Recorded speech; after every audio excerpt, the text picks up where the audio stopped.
Hi guys, welcome to my YouTube channel. My name is Catherine and I talk about various topics. Today I'm going to tell you the difference between working in Qatar and in working in Africa, or generally working in most of the Gulf countries and working in your own country, like Africa, for example. This is for those people who are especially interested in coming to work in the Gulf.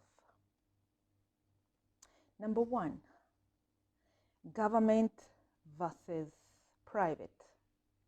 When you hear that you're going to work for the government in Qatar, know that you're going to get a lot of money. You're going to get a hefty pay. You're going to be paid quite a big amount that if you translate it into your own country, money, you might be earning like a million per month. But you might not feel it in Qatar. But back in your country, if you send the money back, it might be worth a million per month, depending on what part, in what sector of the government you're working for. And most of it is, of course, in the oil companies, the gas, the factories, hospitals, things like that. Lots of cash. But in Kenya, if you're working for the government, it's the opposite. Or in most of the African countries, generally, working for the government is the opposite. To be honest, most of some government officers pay quite good, especially for the members of parliament, for example. But most of them, the government in Africa, like hospitals, are in pathetic situations. Government schools, if you're working for government schools, you're doing very badly. It's the opposite in the Gulf. If you're working for the government, perfect, more money. Another thing is housing. Housing. Well, in Africa, most of the time, unless you're working for a very good company, they will give you housing. Or they will give you housing allowance. Or, they will either give you housing allowance or what, I don't know. Or they give you staff houses. Yeah, that's what I wanted to say. They either give you housing allowance or they give you staff housing, and so that they don't give you allowance. So you can either choose to stay in the staff accommodation, or you can choose to stay to be given house allowance so that you go out and look for your own house. The difference here is most of the staff here, maybe because we all come from different countries, they have no choice but to give us housing, of course. Alternatively, the government will give very good housing for their staff, or they will give a very hefty house allowance to look for a good house. But if you're working for the normal jobs like in the hospitalities, the housing here will be shared. Not just the house, but the bedrooms as well. You will be sharing bedrooms. In Africa, you will not find such a scenario where strangers are being put together to stay. It's very hard to find that. You will not find that generally, like because you're in the same company, so your employer will dump you in the same house and even share a bedroom. No, you hardly find that.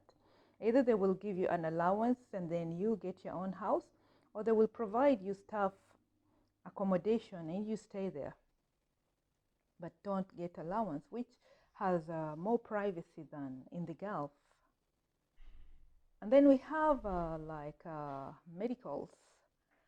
When you come to when you come to the Gulf, of course, you will be given a medical allowance. I mean, a medical insurance. You will have it automatically. It's compulsory. So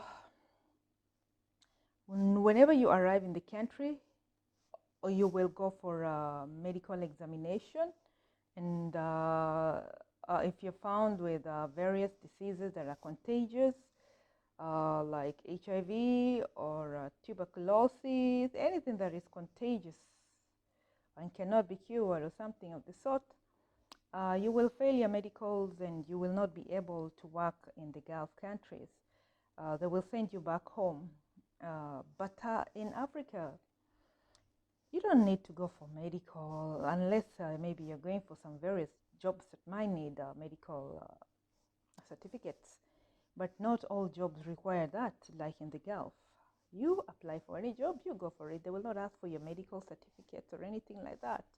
You can work with your HIV, you can work with your tuberculosis, go to hospital, stay home, get cured, come back. But here, if you're working in the Gulf, especially in the hospitality industries and most of the industries, you will need to be having annual checkups, be taken to the medicals, and they check you, do x-rays, turn you around, open up your body and check whether you have, I don't know, scars and everything. Sometimes we feel like animals going to find out which ones are the healthy ones. It gives you that feeling most of the time, but then at the same time, it's good for their own health, not to spread contagious diseases.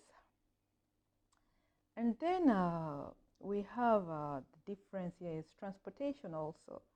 You see, in Africa, most of the companies that offer transportation to their staff are the good companies.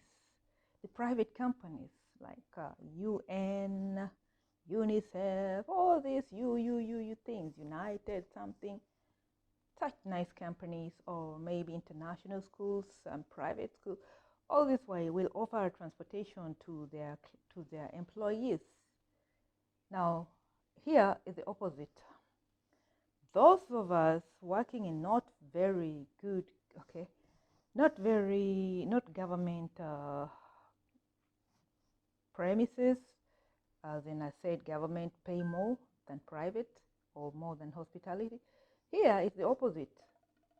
We are the ones who are given transportation because our salary is not so high, so at least it's covered.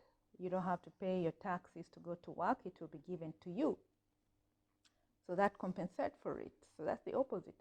In Africa, you will wait for the bus.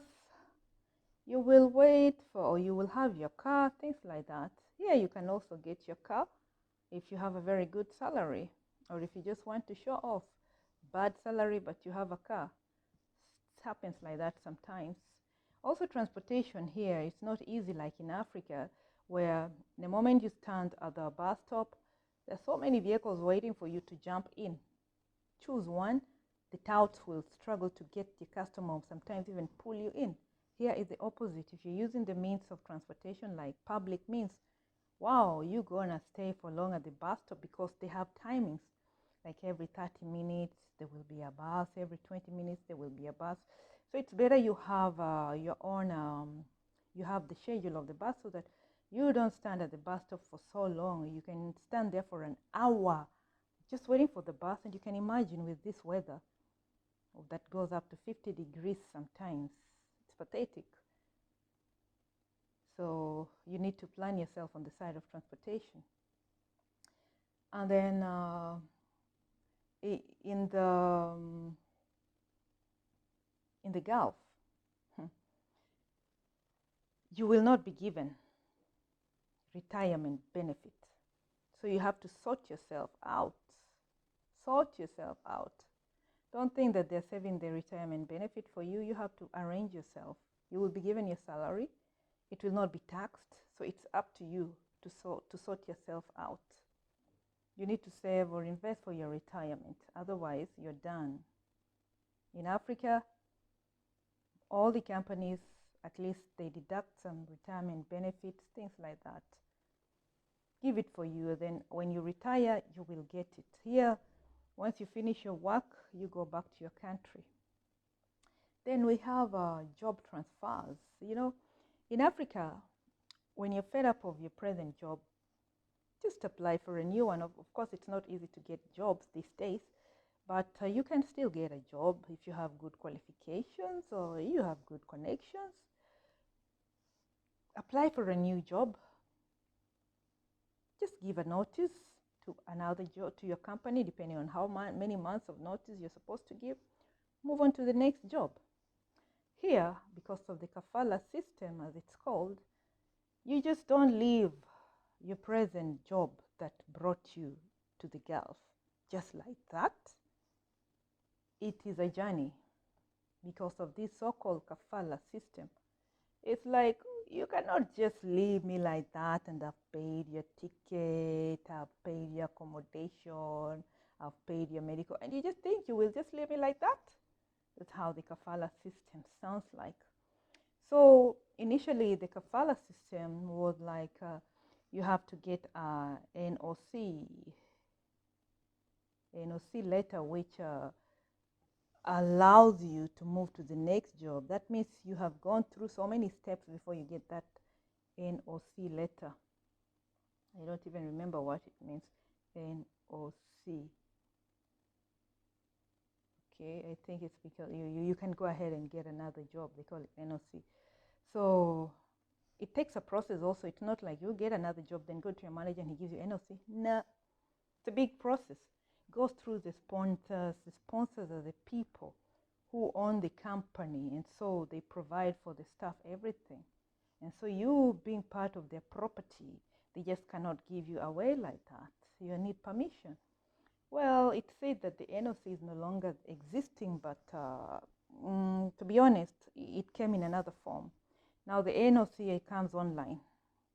It goes through you have to apply online when you get a new job, communicate through the Ministry of Labor. The Ministry of Labor does blah, blah, blah, blah, and then your transfer is accepted finally. But it has to get various signatures, which can also be stopped in between. So there's still no this freedom of you just move to the next job as it claims. So that's how it is. In Africa, very easy to get another job. So that's why most people are stuck in one job for so many years, no matter how frustrating it might be. That's how life is. Either you move to another Gulf country if you want to avoid this objection letters, or stick there, leave the country, come back to another job after a while. And then we have this thing of, in Africa, people really need to be very qualified for that particular position you have been hired to before you are hired to do it. And not just qualified, but very highly qualified, because there's a lot of competition, a lot of it. So many people have done the same thing you've done, but at a higher level.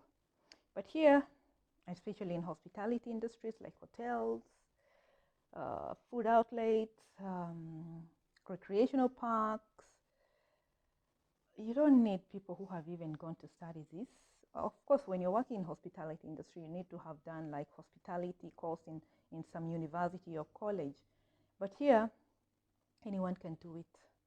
All you need to do is look presentable, apply for the job, come when it's opening, especially when it's pre-opening, because they're going to train everybody for like 3 months before you start your job. So you're just trained on the job and you do it. Baristas, you don't have to have done a barista's job. They will just train you right there and you're hired, things like that. But then for jobs like doctors, of course, therapists, physiotherapists, and the rest, those ones you need to be really qualified. But I have heard of things like people sometimes sneaking in, and they've been caught anyway, come with fake certificates, which in the long run they're caught and they're penalized, so you can even be jailed. Then, of course, here, when you're working in Africa, you have your families there. You can see your families anytime. You don't have to apply for an annual leave to see your family or anything, but here it's the opposite. In order to meet your family, you have to apply for a vacation to leave the country. So it's approved, then you go. So that's the difference. You don't have your family here. You only see it maybe once a year, or maybe when you're chatting online, you can see each other. So thanks for watching. For those who don't know me, my name is Catherine, and I talk about various topics. So if you like my content, like, share, and subscribe. Please do subscribe for more surprises. Ciao.